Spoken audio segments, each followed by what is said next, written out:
안녕하세요. 저는 올해 들어 15년차 주부가 된 여자입니다. 요즘 시대에도 부모님께 차별을 당하며 살아가시는 분들이 계신가요? 저는 남아선호 사상이나 장남이 최고라며 다른 자식들 차별하는 게 조선시대에만 있는 일인 줄 알았어요. 아무래도 시대가 많이 바뀌었고 생각하는 것들도 많이 바뀌어서 10월드는 옛말인 줄 알았거든요. 제 주변 친구들도 10월드 없이 친부모님처럼 같이 쇼핑도 하고 여행도 가면서 가깝게 지낸다고 하는데 왜 하필 저희 시부모님만 아직도 조선시대에 머물고 계실까요? 맞아요. 오늘 제가 이렇게 사연을 쓰게 된 이유도 차별이 심하신 시부모님 이야기를 하기 위해서예요. 저희 시댁은 아들만 셋씩이나 있는 집안이에요. 그 중에서도 저희 남편은 늦둥이까지는 아니고 형들과 나이 차이가 조금 있는 막내였어요. 보통 부모님들은 함께 있을 수 있는 시간이 비교적 짧은 막내를 더 이뻐하잖아요. 하지만 저희 시부모님은 둘째와 막내는 거들떠보지 않고 오로지 장남만 이뻐하세요. 늘 장남이 최고다, 장남밖에 없다는 말을 달고 다니죠. 그렇다고 큰 아주버님께서 대단한 직장에 다니고 엄청나게 효도를 잘하는 것도 아니에요. 그 나이 되도록 번번한 직장도 없고 겨우 밥벌이를 하고 살 정도로 무능력한 사람이에요. 항상 시부모님을 챙기는 건 둘째 아주버님네와 저희 부부였어요. 생활비나 용돈도 물론 저희들이 매달 꼬박꼬박 가져다 드렸죠. 어쩌다 한번 큰아주버님이 시부모님께 용돈을 드리면 그날은 아주 축제 분위기예요. 겨우 20만 원에 어찌나 우쭈쭈 해주시던지 아마 5살 난 아이도 그 정도로 우쭈쭈 해주진 않을 거예요. 우리 장남이 용돈을 다 주는 거야? 힘들게 일해서 번 돈일 텐데 부모한테 줄 생각을 다 하고 이거 아까워서 우리가 어떻게 쓴다니? 나는 이거 절대 못 써. 압류 절대 못 쓰지. 나도 이거 고이 모셔놓을 거야. 이 돈을 어떻게 써? 장남이 준 돈인데. 에이, 어머니 아버지도 참. 그거 얼마나 된다고 부끄럽게. 그냥 쓰세요. 다음에도 돈 벌어서 또 용돈 드릴게요. 누가 보면 20만 원이 아니라 20억을 준 줄 알겠어요. 더구나 매달 주는 것도 아니고 몇 달에 한 번 정말 간혹 주는데도 저 난리를 치세요. 저희가 매달 주는 용돈이 60인데 그건 당연하게 받고 고맙다는 말씀도 절대 안 하시거든요. 그런데 20만 원에 저 정도로 오버할 일인가 싶은 생각이 들었어요. 도대체 왜 이렇게 장남만 이뻐하는지 모르겠더라고요. 혹여나 제가 시댁 식구를 모르던 시절에 작은 아주버님과 남편이 말썽을 많이 피워서 저러나 했어요. 한 번은 차별이 너무 심한 것 같길래 남편한테 하소연을 한 적도 있었어요. 오빠, 어머님 아버님 해도 해도 너무한 거 아니야? 큰아주버님만 왜 그렇게 이뻐하셔? 작은 아주버님이랑 오빠가 옛날에 말썽 많이 피웠었어? 그래서 저러시는 거야? 우리 말썽 피운 적 없는데. 사춘기도 없이 컸어. 오히려 말썽은 큰형이 피웠지. 우리 부모님 큰형 때문에 학교에도 많이 불려갔었지. 말도 마. 아니 말썽도 피우고 잘난 것도 없는 아주버님을 왜 그렇게 이뻐하시는데? 나였으면 말썽도 안 피워 매달 용돈도 꼬박꼬박 줘. 작은 아주버님이나 당신을 더 이뻐했을 것 같은데. 큰형이 장남이라서 그래. 우리 부모님 되게 가부장적인 분들이거든. 거기다 남아선호 사상까지 있으신 조선시대 분들이지. 나도 가끔 우리 부모님 보고 있으면 답답해. 작은 아주버님이랑 오빠는 서운하지 않아? 매번 이렇게 큰아주버님이랑 차별 당할 때 말이야. 나는 시댁만 가면 항상 짜증나. 매번 자식들 차별하고 며느리까지 차별하잖아. 나는 그냥 그러려니 해. 평생을 이렇게 살아왔으니까. 나이 있으신 분들이잖아. 명절 아니면 갈 일 없을 텐데 조금만 참아줘. 그래도 부모님 덕분에 생활력 하나는 끝내주게 컸어. 시부모님께서는 남편이 말한 그대로 가부장적인 데다가 남아선호 사상까지 가지고 있으신 조선시대 사람 뺨치는 마인드를 소유하신 분들이셨어요. 가진 것 없는 큰아주버님을 이뻐하시는 것도 단지 장남이라는 이유뿐이었고요. 둘째 아주버님과 남편은 태어날 때부터 지금까지 쭉 이렇게 차별을 당하며 살아서 그런지 무념무상인 상태로 전혀 불평불만을 가지지 않더라고요. 늘 차별받으며 살아오다 보니 학창시절 용돈 같은 것도 만약에 큰형님한테 5만 원 주면 작은 아주버님과 남편에겐 5천 원씩 주고 그러니까 남들보다 아르바이트를 일찍 시작했대요. 사회생활 일찍 해봤고 덕분에 생활력이 강해졌다고 긍정적으로 생각하더라고요. 이걸 좋아해야 하나 말아야 하나 싶은데 남편이 너무 해맑게 웃으면서 말하니 좋은 게 좋다고 저도 그냥 웃고 넘겼어요. 남편은 시부모님이 간혹 잘해주시면 자신들한테 부탁할 게 있나 싶을 정도래요. 오히려 지금처럼 아무 간섭 안 하는 게 더 편하다고 하더라고요. 저는 명절 때만 시부모님을 잠깐 보는 거긴 하지만 그 잠깐도 너무 싫었어요. 시부모님은 자신들이 배 아파 낳은 자식도 차별하는데 며느리라고 차별하지 않는다는 법이 없었죠. 당연히 둘째 형님과 저도 똑같이 차별을 당하고 있었어요. 끼리끼리라는 말이 있듯이 큰형님도 큰아주버님처럼 가진 것 없고 할 줄 아는 것 없는 사람이에요. 하지만 저희 시부모님은 큰며느리라고 큰형님을 큰아주머니만큼이나 끔찍히 아끼세요. 둘째 형님과 저는 명절 전날부터 시댁에 와서 음식을 준비하느라 바삐 움직이는데 큰형님은 명절 당일 잠을 늘어지게 자고 느지막이 시댁에 발을 들여요. 그리고 얄밉게 저희한테 대충 손짓으로 인사하고 저희가 만들어 놓은 음식을 집어먹기 바쁘죠. 저는 그 모습을 볼 때마다 속에서 화가 들끓지만 작은 형님은 착해서 웃고만 있어요. 형님은 큰형님이 저러는 거 화 안 나세요? 지금도 봐봐요. 음식은 동서들이 다 하고 자기는 느지막이 와서 음식이나 집어먹고 우리만 이 집 며느리인가? 어쩌겠어. 어머님께서 큰형님 많이 아끼시잖아. 어쩔 수 없지. 1년에 딱 2번. 명절 이틀만 눈 꼭 감고 버텨보자. 이제껏 잘해왔잖아. 남편이랑 똑같은 말 하시네요. 저희 남편도 명절만 좀 참아달라고 하던데. 형님은 저 없을 때 어떻게 했어요? 이 많은 걸 설마 형님 혼자 다 했어요? 아무래도 그랬겠지?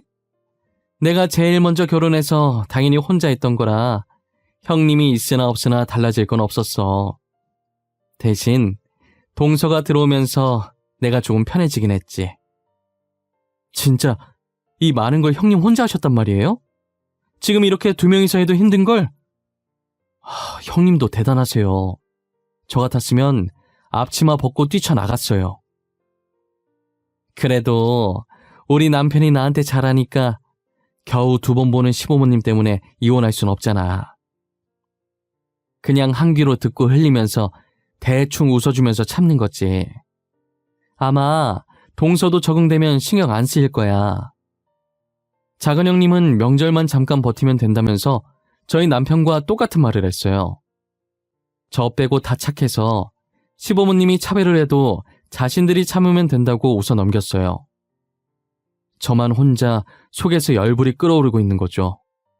이대로 있다간 언제 한 번은 정말 제대로 터지겠다는 생각이 들었어요. 큰형님은 이런 저의 마음을 아는지 모르는지 계속 저희 앞에 알짱거리면서 손가락으로 튀김이나 전을 뒤적거리면서 주워 먹고 있었어요. 앞에 있는 거 아무거나 주워 먹으면 될 걸 굳이 또 뒤적이면서 고르는데 얼마나 화가 나던지요. 저희가 전 같은 건 전날에 구워두는데 튀김은 시간 지나면 눅눅해져서 당일 오전에 튀긴단 말이에요. 오전에 일찍 일어나 어제 하루 종일 음식 준비한다고 피곤한 몸 이끌고 튀김을 튀기고 있는데 자기 집에서 늦게까지 자고 온 형님이 저러고 있으니 갑자기 짜증이 올라왔어요. 저는 일부러 큰형님 앞에서 튀김을 집던 집게를 탁 소리 나게 힘껏 내려놨어요. 거의 던졌다고 볼 수 있을 만큼 신경질적으로 내려놓았죠. 옆에서 큰형님이 먹은 튀김 채우고 있던 작은 형님은 놀라서 움찔거리고 큰형님도 전을 집으려던 손을 멈추고 동서들 고생하는데 자기는 잭이라도 닦아줘야겠다며 거실로 슬금슬금 나가시더라고요. 잭이 닦는 일이 별로 어려운 일은 아니지만 뭐라도 한다고 하니 화를 조금 가라앉혔어요. 저는 당연히 형님이 제기를 닦는 줄 알고 튀김을 마저 튀겼죠. 그런데 웬걸?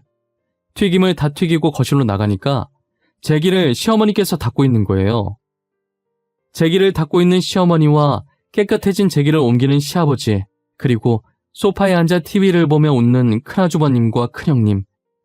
제 눈앞에 펼쳐진 이 그림이 맞는 건가요? 잘못돼도 한참 잘못된 그림 아닌가요? 어디서부터 잘못됐길래 이런 상황이 펼쳐지게 된 것일까요? 분명 제기를 닦겠다고 거실로 나갔던 큰형님은 어느새 소파에 앉아서 개그 프로그램을 켜놓고 배꼽 잡으며 웃고 있고, 며느리 대신 시부모님이 제기를 닦고 있는 어처구니 없는 이 상황 말이에요. 저만 지금 이해가 안 되나 싶어서 얼빠져 있는데, 저를 뒤따라 나오던 작은 형님도 그 모습을 보고선 한숨을 한번 내쉬더니 그럴 줄 알았다는 듯 고개만 좌우로 흔드시더라고요. 어머님, 아버님, 지금 뭐하고 계시는 거예요? 왜 제기를 두 분이서 닦고 계세요? 너는 막내가 돼서 어디 손이인 큰형님한테 제기 닦으라고 시켜? 차라리 나한테 닦으라고 하지 그랬니? 음식 하나 한다고 그렇게 유세를 떨어? 큰형님이 그래요? 제가 시켰다고요? 저 큰형님한테 제기 닦으라고 시킨 적 없어요. 큰형님이 알아서 제기 닦겠다고 거실로 나간 거지. 큰형님, 제 말이 틀려요? 막내야, 그만하거라. 며느리가 시애미한테 따박따박 말 대답하는 거 보기 좋지 않구나. 그리고 어디 손아래 사람이 손위 사람한테 화를 내나? 아유, 좋은 날 다들 왜 이러실까. 다들 그만하세요. 간만에 가족끼리 모였는데. 동서, 일하느라 힘들었지? 나랑 같이 방에 들어가자, 응? 저는 이왕 말 시작한 거 그간 쌓였던 것들 다 토해내고 싶었는데 작은 형님이 말리셔서 참았어요. 시어머니는 작은 형님 손에 이끌려 방으로 들어가는 제게 삿대질하며 싸가지가 없다면서 어디서 버르장머리 없이 막내가 큰 소리 치냐며 막말을 해댔어요. 와중에 큰형님은 시부모님 옆에 꼭 붙어서 화풀라며 시어머니 어깨를 주물러드리고 자기 잘못이라면서 시어머니 손에 들린 행주를 뺏어들어 제기를 닦는 신용하더라고요. 때리는 시어머니보다 말리는 신우가 더 밉다고 시부모님과 큰형님을 보니 딱 그 짝이었어요. 저는 작은 형님과 방에 들어와서도 분이 풀리지 않았어요. 작은 형님과 저는 번듯한 직장에 다니고 있고 작은 아주버님과 남편도 대기업에 다니고 있고 저 두 사람보다 훨씬 시부모님한테 잘하는데 왜 저희가 이런 신세를 살고 있는지 모르겠어요. 큰아주버님을 너무 오냐오냐 키워서 그런지 여전히 혼자서는 자기 앞가림도 잘 못하시고 시부모님 도움 없인 살 수 없는 사람이에요. 직장도 중소기업보다 못한 곳에 가서 월급 적게 받고 생활비 다 떨어지면 시부모님께 용돈도 받아요. 이제 곧 있으면 40대가 되는데 아직도 부모님 용돈을 받는다는 게 말이 되나요? 아마 그 돈도 다 저희가 주는 생활비랑 용돈에서 나가는 걸 거예요. 그리고 저희 큰형님도 큰 아주버님과 별반 다를 바 없었죠. 큰형님은 식당에서 아르바이트나 하고 살면서 아주버님 등에 업고 시부모님 사랑을 왕창 받아요. 시어머니는 저희가 회사에서 편히 앉아서 일할 때 큰형님은 힘들게 식당에서 일한다면서 명절엔 저희에게 일을 시키고 큰형님에겐 힘들었으니 쉬라고 하세요. 솔직히 사회에 나가면 잘난 사람들한테 치여서 기도 못 필 사람들이거든요. 그런데 여기서만큼은 어깨 피고 다닐 수 있으니 얼마나 명절이 기다려지겠어요. 작은 형님은 방문을 닫더니 저더러 불쌍하니까 하루라도 대접받는 기분 만끽하게 냅두라고 자신도 그런 마음으로 살고 있다고 저한테도 그런 마음으로 살라고 했죠. 동서, 우리가 참아주자.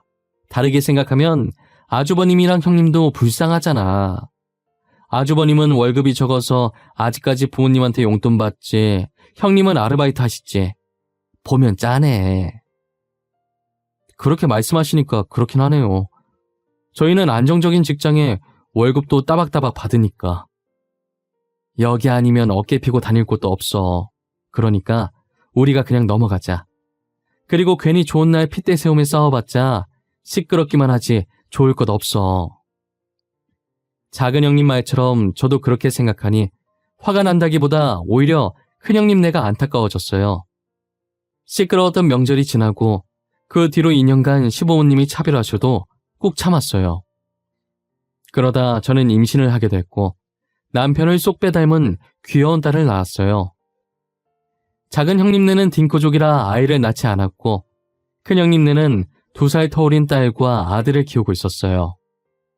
저는 시부모님께서 남아선호 사상이라고 들었는데 큰 형님네 딸을 아들 못지않게 이뻐하시더라고요.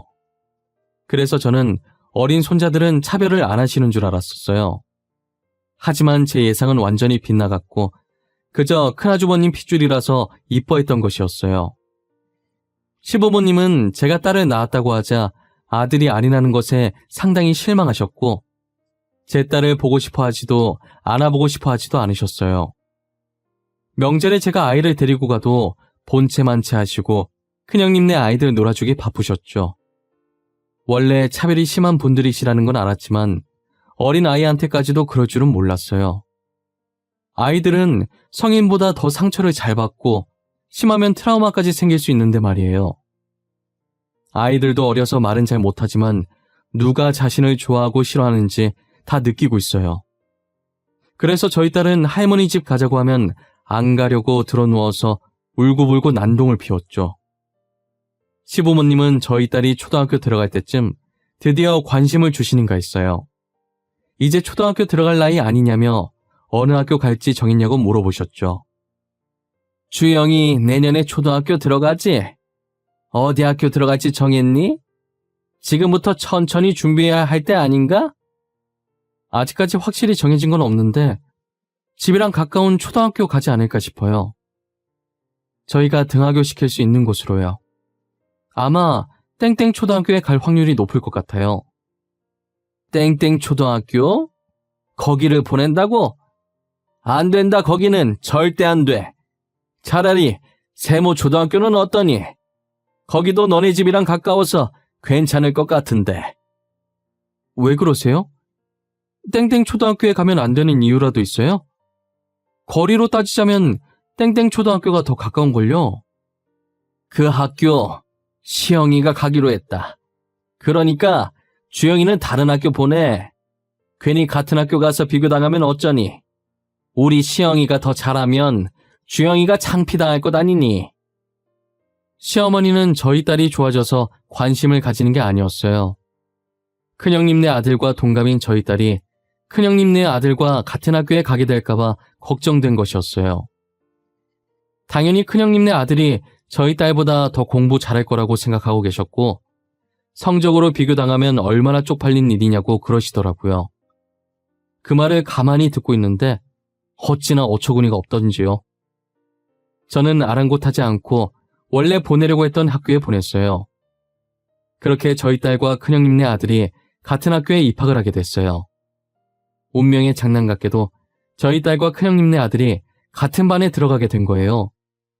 시부모님에게 사랑을 받던 조카는 버릇이 나빴는데 집에서 하던 대로 학교에서도 딸을 괴롭혔었나 봐요. 그런데 저희 딸은 당한 게 한두 번이 아닌지라 자신에게 어떻게 하든 조카를 다 무시했다더라고요. 딸을 이용해서 자신이 센 사람임을 증명하고 친구를 사귀려고 했는데 오히려 딸이 조카를 무시하고 다니면서 친구들이 멋있다고 말 걸고 그랬대요. 졸지에 조카는 낙동강 오리알 신세가 되었고 자존심은 있어서 저희 딸에게 같이 놀자고 말도 못했죠. 그게 큰형님 귀에 들어갔고 큰형님은 하소연하듯 시부모님께 말한 거예요. 너는 애 가정교육을 어떻게 시키는 거냐? 도대체 어떻게 시켰길래 나쁜 버릇을 들인 거냐고. 못된 짓은 빨리 배운다더니 네 딸이 학교에서 우리 손자 왕따 시킨다면서? 저희 딸이 시영이를 왕따 시킨다고요? 아니에요. 무슨 소리를 하시는 거예요? 어디서 뭘 듣고 이러시는 건지는 모르겠지만 오히려 시영이가 저희 딸 괴롭히고 다닌다고요. 시영이한테 직접 들었는데 그럼 우리 손주가 거짓말했다는 거니? 니네 딸이 왕따 시킨다고 애가 아주 울고불고 난리도 아니야. 시영이가 직접 말했다고요? 어머님, 아니에요. 절대 아니에요. 그 반대 상황이라고요. 시영이가 학교에서 저희 딸 괴롭히고 다녔다니까요? 내가 이 사달 날 줄 알았어. 그래서 같은 학교 보내지 말라고 했던 건데 결국 일을 치는구나. 하긴 엄마 닮았으니 성질이 드셀 수밖에 없지. 시어머니는 제 말을 들으려고 하지도 않고 조카 말만 듣고 저와 딸아이를 나무랐어요.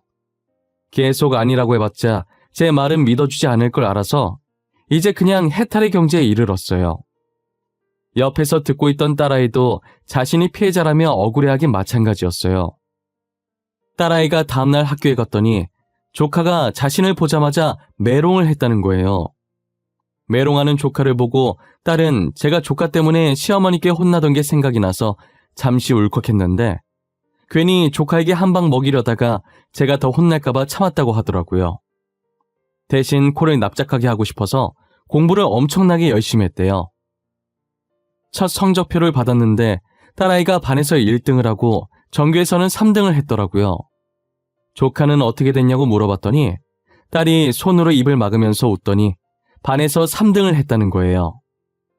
제가 그래도 잘했네 라고 했더니 아니라고 뒤에서 3등이라면서 배꼽 잡고 웃더라고요. 솔직히 저도 뒤에서 3등이라는 말에 푹 하고 웃었다가 그래도 할머니 집 가면 그 얘기 꺼냈다간 혼나니까 입 조심하고 그 얘기가 다른 사람 통해서 밖으로 나오게 되더라도 절대 웃지 말라고 했어요. 조카는 자신의 성적을 보고 충격을 받았는지 학교에서 공부를 엄청 열심히 한다더라고요. 정말 열심히 했는지 다음 시험에는 전교 20등 했다는 거예요. 저희 딸은 여전히 반에서 1등이고 전교에서는 2등을 했고요. 조카는 저희 딸을 라이벌로 생각하고 공부를 악착같이 했어요. 하지만 한 번도 저희 딸을 이긴 적이 없었지만요. 시어머니는 저희 딸이 공부를 잘하는 게 마음에 안 들었던 모양이에요. 왜 계속 손자보다 성적이 좋냐고 화를 내시더라고요. 주영이 너 일부러 그러는 거냐? 우리 시영이 괴롭히려고 일부러 이러는 거냐고? 왜 계속 너가 반에서 1등인 거야? 어? 시영이가 저희 딸보다 공부 못하는 걸 왜 저희한테 따지세요? 시영이 보고 공부 더 열심히 하라고 하세요. 엄한 사람 잡지 마시고요. 뭐? 너 지금 말 다 했어? 너네 분명 뭔가 있어. 너 설마 선생 매수했니? 니네 딸 1등 만들어달라고 돈 찔렀냔 말이야. 아님 컨닝이라도 한 거야? 어머님, 말이 너무 심하시네요. 적당히 좀 하세요. 도대체 언제까지 이러실 생각이세요? 어머님이 이러실 때마다 정말 지치네요. 이만 일어나 볼게요. 저는 딸아이를 데리고 집으로 갔고 시어머니는 어른이 말하는데 일어난다고 화를 내셨어요. 저한테 모진말 하는 건 다 참을 수 있는데 저희 애한테까지 이러니 진절머리가 났어요. 그날 있었던 일을 전부 남편한테 말했고 남편도 화가 나서 시어머니한테 전화해서 따지더라고요.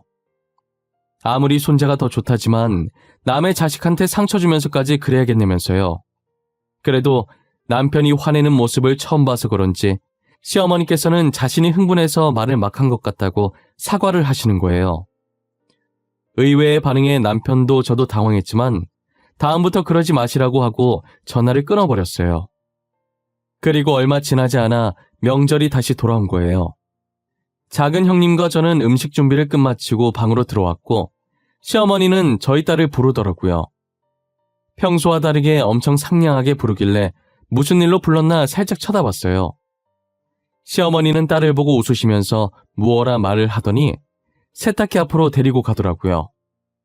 그러더니 딸한테 세탁기 작동법을 알려주시더니 안방에 가서 빨래들 가지고 오라는 거예요. 딸은 일단 할머니가 시키시니 군말 없이 빨래를 가지고 왔어요. 시어머니는 딸이 가져온 빨래를 보더니 아까 알려준 대로 해보라고 하는 거예요. 주영아, 아까 할미가 알려준 거 기억하지? 그거 그대로 한번 해볼래? 빨래는 이렇게 하는 거야. 앞으로 너가 할미 집 오면 이렇게 알려준 대로만 하면 돼. 알겠어? 어머님, 지금 뭐 하시는 거예요? 저희 딸한테 뭘 시키는 거냐고요? 빨래하는 걸 왜 가르쳐주고 계세요? 그리고 왜 여기 오면 이걸 해야 하는 건데요? 아이 깜짝이야. 주영이 애미 언제부터 여기 있었냐? 아니, 어차피 크면 다 하게 될 건데 일찍 알려두면 좋지 않니? 그냥 이런 게 있다는 거 알려주고 있었어. 거짓말 치지 마세요. 어머님이 좋은 의도로 알려주셨겠어요? 퍽이나요. 저희 딸 부려먹으려고 가르치시는 거잖아요. 주영이 이제 겨우 8살이에요. 예, 누가 보면 내가 못된 거 가르치는 줄 알겠어. 집안일 좀 가르치는 게 그렇게 잘못했니? 내가 애를 잡아먹기를 했어? 뭘 했어? 겨우 빨래 설거지 가르쳤어. 그럼 큰형님네 딸한테도 알려주셨어요? 아니잖아요.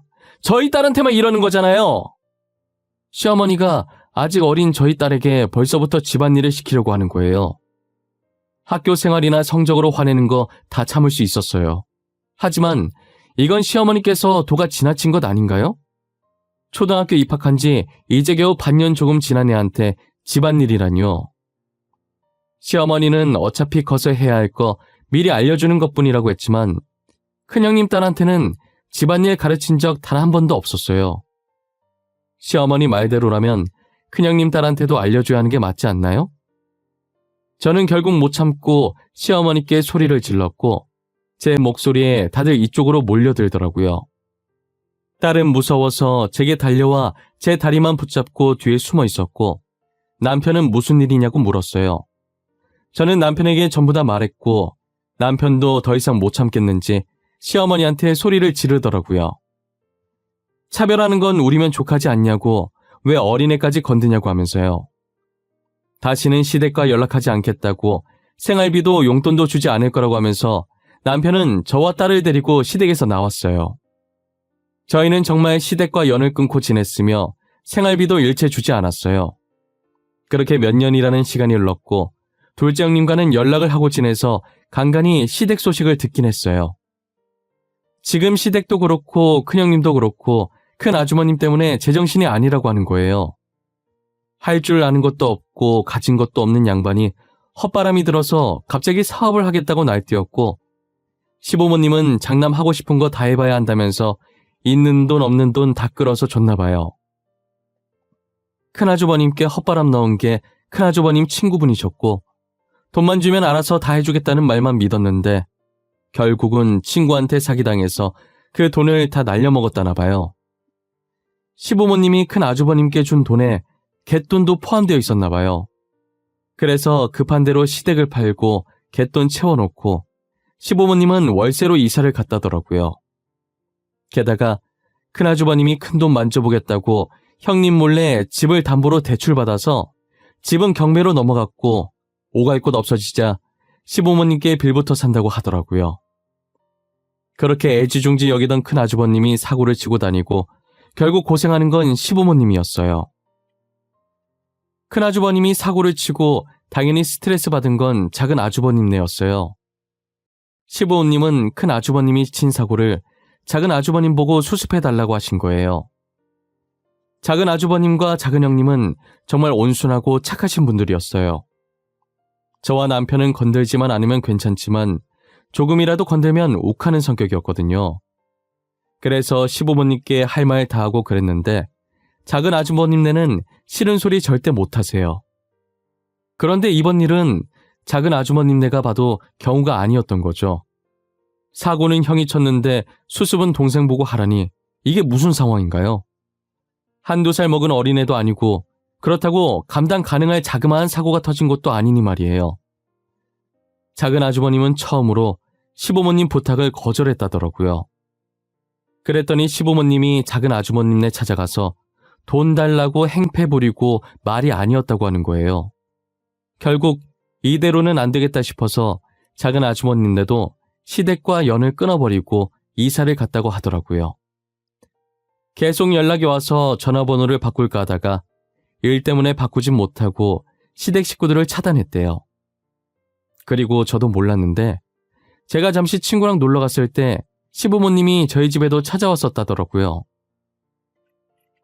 누군가 문을 부서져라 두드리길래 남편이 인터폰으로 확인했는데 시부모님이어서 어이가 없었대요. 철판을 얼마나 깔았길래 저희 집에 다 오냐고 하면서요. 당연히 남편은 집에 아무도 없는 척을 했고 하도 시끄럽게 문을 두드리고 소리 지르니 주민들이 신고해서 시부모님은 경찰에 끌려나갔다더라고요. 작은 아주버님네도 저희도 이젠 시부모님이라고 하면 정말 치가 떨려요. 저희 딸한테 한 행동을 생각하면 우연이라도 마주치고 싶지 않아요. 저는 절대 시부모님처럼 살지 않겠다고 다짐했어요. 뿌린 대로 거둔다와 같은 말처럼 남에게 상처를 주게 되면 언젠간 다 자신에게 돌아가는 법이에요. 여러분들도 남 괴롭혔다가 나중에 후회하지 말고 나 자신을 위해서 열심히 살아가길 바랍니다. 오늘 하루도 행복하게 보내시길 바라며 지금까지 제 사연 들어주셔서 진심으로 감사합니다.